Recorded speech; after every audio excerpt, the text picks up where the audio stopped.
আমার হৃদয়ের অন্তঃস্থল থেকে ধন্যবাদ কৃতজ্ঞতা জ্ঞাপন করব। যেই হিসাবে রায়গঞ্জবাসী এই গণতন্ত্রের উৎসবে আজকে তারা সামিল হয়ে আজকে যেই হিসাবে আমাদের প্রতি তৃণমূল কংগ্রেসের প্রতি তাদের সমর্থন দেখালেন, তাদের উৎসাহ দেখালেন, তাদের ভালোবাসা দেখালেন, তার জন্য রায়গঞ্জবাসীকে হৃদয়ের অন্তঃস্থল থেকে ধন্যবাদ। কতবার আপনি বিধায়ক ছিলেন, এবছর আপনি আবার নির্বাচনের লড়াইটাকে এবার কঠিন মনে হচ্ছে? কঠিন না, আমরা দেখুন সারা বছর কাজ করেছি।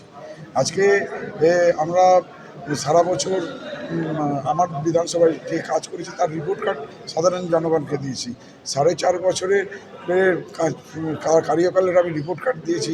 সেখানে 550 কোটি টাকার বেশি আমার বিধানসভায় কাজ হয়েছে। আমার বিধানসভা 5টি অঞ্চল রয়েছে, কমলাবাড়ি 1, 2, মারাইকুড়া, গৌরী, বাহিন আর রায়গঞ্জ সদর শহর মিউনিসিপ্যালিটি রয়েছে।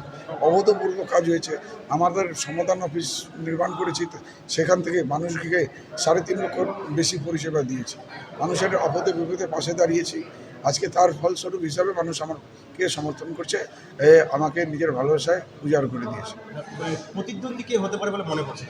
আমার দেখুন প্রতিদ্বন্দ্বীকে সেই হিসাবে কেউ মনে হচ্ছে না। আমার মনে হয় সিপিএম, কংগ্রেস, বিজেপির মধ্যে 2 নম্বর নিয়ে লড়াই হতে পারে। 1 নম্বরের সাথে ফারাকটা অনেকটা বেশি। কত ভোটে জিতবেন বলে আশা? আমি আপনি বললাম এটা ঐতিহাসিক জয় হবে। রেকর্ড সংখ্যক ভোটে রায়গঞ্জ বিধানসভা তৃণমূল কংগ্রেস জিততে চলেছে।